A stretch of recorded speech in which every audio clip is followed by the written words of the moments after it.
ആറ്റിങ്ങൽ നഗരസഭാ പരിധിയിൽ 7 കാട്ടുപന്നികളെ വെടിവെച്ചു കൊന്നു.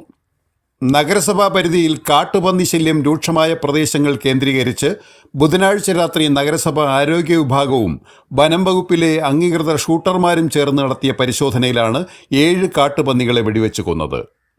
നദീതീര പ്രദേശങ്ങളും തരിശുവയലുകളും കാട് കയറിക്കിടക്കുന്ന പ്രദേശങ്ങളും കേന്ദ്രീകരിച്ചാണ് സംഘം തിരച്ചിൽ നടത്തിയത്. ബുധനാഴ്ച വൈകുന്നേരം മുതൽ നഗരപരിധിയിൽ ആരംഭിച്ച തിരച്ചിൽ പുലർച്ചെ വരെ നീണ്ടു. ആറ്റിങ്ങൽ നഗരസഭാ പരിധിയിൽ കാട്ടുപന്നി ശല്യം അതിരൂക്ഷമാണ്. ഏകദേശം 2000-ലധികം കാട്ടുപന്നികൾ ആറ്റിങ്ങൽ നഗരപരിധിയിലുണ്ടെന്നാണ് അധികൃതരുടെ നിഗമനം.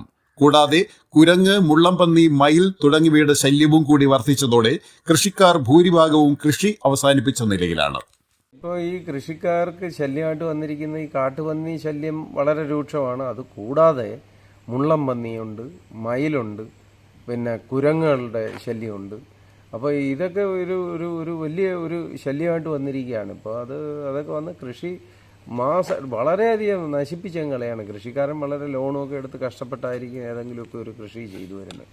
അപ്പോൾ ആ ലോണൊക്കെ എടുത്തിട്ട് കൃഷിയുടെ ഒരുവിധം വിളവെടുക്കാറാവുന്ന സമയത്താണ് ഈ ജീവികൾ വന്ന് ഫുള്ളായിട്ട് നശിപ്പിച്ചങ്ങ് കളയുന്നത്. അപ്പോൾ കർഷകനെ സംബന്ധിച്ചോളം അതൊരു വലിയൊരു ബുദ്ധിമുട്ടാണത്. ജീവിതത്തിൽ അവർക്കത് ഒരു വലിയ ലോസാണ് വന്നിരിക്കുന്നത്. അപ്പോൾ ഈ ജീവികൾ എല്ലാത്തിനെയും കൂടെ ഒരു ശാശ്വത പരിഹാരം ഗവൺമെൻറ് കണ്ടെത്തണം. ഇതിനെയൊക്കെ ക്ഷുദ്രജീവികളായിട്ട് കണ്ടെത്തി ഇതിനെയൊക്കെ ഉന്മൂലനം ചെയ്യാനായിട്ട് നാട്ടുകാർക്ക് കൂടി ഒരു അവകാശം കൊടുത്തു കഴിഞ്ഞാൽ ഏറ്റവും വലിയ കാര്യമാകും. അതൊക്കെ വേണ്ടത് അതിനുള്ള നടപടികൾ ഗവൺമെൻറ് തലത്തിൽ സ്വീകരിക്കണം. ആറ്റിങ്ങൽ നഗരസഭാ പരിധിയിൽ മാത്രം കാട്ടുപന്നികളെ വെടിവെച്ച് കൊന്നതുകൊണ്ട് ഇവയെ നിയന്ത്രിക്കാൻ സാധിക്കണമെന്നില്ല.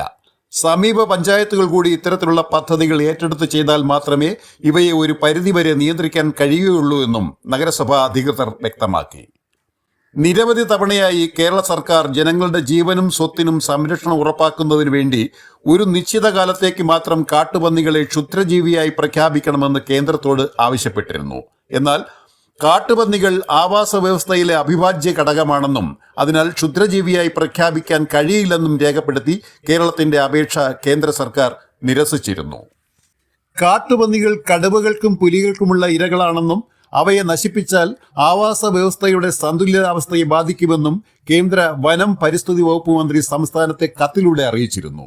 എന്നാൽ നാട്ടിൽ ക്രമാതീതമായി പെറ്റുപെരുകി മനുഷ്യജീവൻ ആപത്തും കൃഷിനാശവും വരുത്തുന്ന കാട്ടുപന്നികളെ ക്ഷുദ്രജീവിയായി പ്രഖ്യാപിക്കുന്നതിൽ കേന്ദ്രം നിഷേധാത്മക നിലപാടാണ് സ്വീകരിച്ചു വരുന്നതെന്ന് കേരള സർക്കാർ കുറ്റപ്പെടുത്തി. ഉത്തരാഖണ്ഡ്, ബീഹാർ സംസ്ഥാനങ്ങൾക്ക് 2016-ൽ ഒരു വർഷത്തേക്ക് നൽകിയതുപോലുള്ള അനുമതിയെങ്കിലും കേരളത്തിന് ലഭിച്ചാൽ ജനങ്ങൾക്ക് ആശ്വാസകരമായി തീരുമായിരുന്നു. ഇക്കാര്യങ്ങൾ ചൂണ്ടിക്കാട്ടി സംസ്ഥാന വനം വകുപ്പ് മന്ത്രി AK ശശീന്ദ്രൻ കേന്ദ്രത്തോട് ആവശ്യപ്പെട്ടെങ്കിലും ഫലമുണ്ടായില്ല. ഇതിനെ ഇങ്ങനെ വെടിവെച്ചിട്ടൊന്നും യാതൊരു കാര്യവുമില്ല. ഇതിനൊക്കെ ക്ഷുദ്രജീവിയായിട്ട് പ്രഖ്യാപിച്ചെങ്കിൽ മാത്രമേ ഇതിനൊരു ശാശ്വത പരിഹാരം ഉണ്ടാവുകയുള്ളൂ. ഇത് നമ്മൾ ഇന്ന് വന്ന് വെടിവെക്കും, അടുത്ത ഒരു മാസം കഴിഞ്ഞ് വെടിവെക്കുമ്പം ഒരേ സമയം 12-13 കുഞ്ഞുങ്ങളാണ് പ്രസവിക്കുന്നത്. അത് ഒരു മാസം കൊണ്ട് തന്നെ അത് ഏകദേശം ഒരു മീഡിയം പരുവായി വരും. വീണ്ടും ഇങ്ങനെ പെരുകിക്കൊണ്ടിരിക്കുന്നത് ശാശ്വത പരിഹാരം ആവുന്നില്ല. ഇതിനെ ക്ഷുദ്രജീവിയായിട്ട് പ്രഖ്യാപിച്ചു കഴിഞ്ഞാൽ ഇതൊരു ശാശ്വതമായിട്ട് ഇതിനെ ഉന്മൂലനം ചെയ്യാൻ പറ്റും, അല്ലാതെ യാതൊരു നിവൃത്തിയില്ല. Beacon news, Attingal.